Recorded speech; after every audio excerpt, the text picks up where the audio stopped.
सोचिए, एक बिल्कुल नॉर्मल सी रात और एक छोटा सा टेक्स्ट मैसेज आता है। बस एक मैसेज जो एक बहुत बड़े, बहुत गहरे रहस्य की पहली कड़ी बनने वाला था। और वो मैसेज था, मुझे लग रहा है कोई मेरा पीछा कर रहा है। ये वो आखिरी शब्द थे जो 24 साल की रिया शर्मा ने किसी को भेजे थे, और इसके ठीक बाद सब कुछ खामोश हो गया। आजकल के ज़माने में जब हम सब हमेशा कनेक्टेड रहते हैं, फ़ोन का अचानक साइलेंट हो जाना ये अपने आप में एक बहुत डरावनी बात है। और यही वो खामोशी थी जिसने एक ऐसे काले रहस्य को जन्म दिया, एक ऐसी पहेली खड़ी कर दी जिसने पुलिस को भी हिलाकर रख दिया। तो चलिए इस पहेली को सुलझाना शुरू करते हैं। कहानी शुरू होती है रिया के गायब होने के ठीक अगले दिन से, इन्वेस्टिगेशन के पहले कुछ घंटों की कहानी। तो रिया शर्मा थी कौन? देखिए, वो हम सब की तरह ही एक 24 साल की लड़की थी, अपने सपनों के साथ, अपनी उम्मीदों के साथ। एक प्राइवेट कंपनी में जॉब करती थी, परिवार वालों के हिसाब से बहुत हंसमुख थी। और उस रात भी सब कुछ रोज जैसा ही था। वो ऑफिस से अपने घर लौट रही थी और फिर हालात बहुत तेजी से बिगड़ने लगे।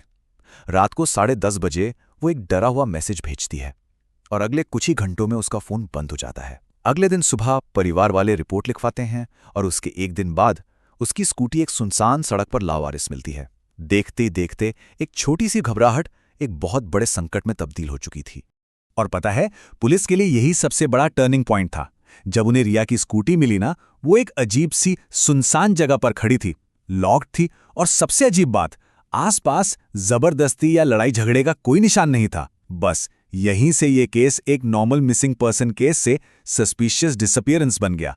तो अब पुलिस क्या करती? जब बाहर से कोई सुराग नहीं मिल रहा था तो उन्होंने शक की सुई को अंदर की तरफ मोड़ा, और जो पहला ही सुराग हाथ लगाना, उसने पूरी जांच को एक ऐसी दिशा में घुमा दिया जिसके बारे में किसी ने सोचा भी नहीं था। तो पुलिस ने सबसे पहले क्या किया? उन्होंने रिया के डिजिटल फुटप्रिंट्स को खंगालना शुरू किया। सबसे पहले उसके कॉल रिकॉर्ड्स निकाले गए। ये पता लगाना था कि गायब होने से ठीक पहले वो आखिरी बार किससे बात कर रही थी। और बस यहीं पर इस केस का पहला बड़ा ट्विस्ट सामने आया। एक तरफ था उसके एक कोवर्कर अमन मल्होत्रा का बयान, और दूसरी तरफ थे वो फैक्ट्स, वो सबूत जो पुलिस को मिल रहे थे। दोनों बिल्कुल अलग अलग कहानी कह रहे थे। पता है कितनी देर बात हुई थी? पूरे 27 मिनट। सोचिए, गायब होने से कुछ ही देर पहले 27 मिनट की लंबी कॉल, और अमन कह रहा था कि बस ऑफिस की बात हो रही थी। अब ये बात किसी के गले नहीं उतर रही थी। भला ऐसी क्या ऑफिस की बात थी जो आधे घंटे तक चली? बस यही वो एक सवाल था जिसने अमन के झूठ के पूरे किले में पहली दरार डाल दी। पुलिस अब समझ चुकी थी कि अमन सिर्फ एक सहकर्मी नहीं है, वो इस केस की सबसे जरूरी, सबसे अहम कड़ी है। अब शक तो गहरा हो गया था, लेकिन पुलिस के हाथ में कोई पक्का सबूत नहीं था। तो इन्वेस्टिगेटर्स ने शहर के उन गवाहों से बात करने का फैसला किया जो कभी झूठ नहीं बोलते, यानी सीसीटीवी कैमरे। और ये काम आसान नहीं था। पुलिस ने रिया के घर जाने वाले रास्ते के घंटों के फुटेज को स्कैन किया, और आखिरकार उन्हें कुछ ऐसा दिखा जिसने इस केस का रुख ही मोड़कर रख दिया। फुटेज में क्या देखा? रात के 10:48 रिया की स्कूटी जाती हुई दिखती है और ठीक उसके पीछे एक काली कार। बात यहीं खत्म नहीं हुई। अगले कैमरे की फुटेज में फिर वही कार उसके पीछे, और तीसरे कैमरे में फिर से वही कार। यह कोई इत्तेफाक नहीं हो सकता था, कोई उसका पीछा कर रहा था। और जब उस कार का रजिस्ट्रेशन नंबर चेक किया गया तो मालिक का नाम निकला अमन मल्होत्रा। बस यही वो पल था जिसने अमन को सीधे सीधे रिया के आखिरी पलों से जोड़ दिया। अब पूरी कहानी एकदम साफ हो रही थी। लेकिन असली और पक्का सबूत तो तब मिला जब उस कार की फोरेंसिक जांच हुई। कार की पिछली सीट पर खून का एक छोटा सा धब्बा मिला, और जब डीएनए टेस्ट हुआ तो वो रिया शर्मा से मैच हो गया। मतलब अब अमन के पास झूठ बोलने का, बचने का कोई रास्ता नहीं था। तो अब खेल खत्म हो चुका था। सारे के सारे सबूत एक ही इंसान की तरफ इशारा कर रहे थे, अमन। और जब इन्वेस्टिगेशन रूम में ये सारे सबूत उसके सामने रखे गए तो उसके झूठ का बना पूरा महल ताश के पत्तों की तरह ढह गया। सीसीटीवी फुटेज, डीएनए रिपोर्ट, जब ये सब कुछ अमन के सामने रखा गया तो उसकी सारी कहानी धरी की धरी रह गई। अब इनकार करने का कोई चांस ही नहीं था।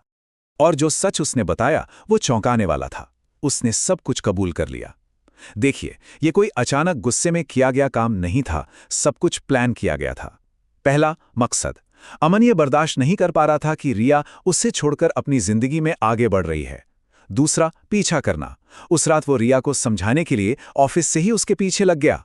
तीसरा हमला, रास्ते में उनकी बहस हुई जो बढ़ गई और उसने गुस्से में रिया पर हमला कर दिया। और चौथा सबूत मिटाना, उसने रिया की बॉडी को एक सुनसान जगह पर छिपाया और पुलिस को भटकाने के लिए उसकी स्कूटी कहीं और छोड़ दी।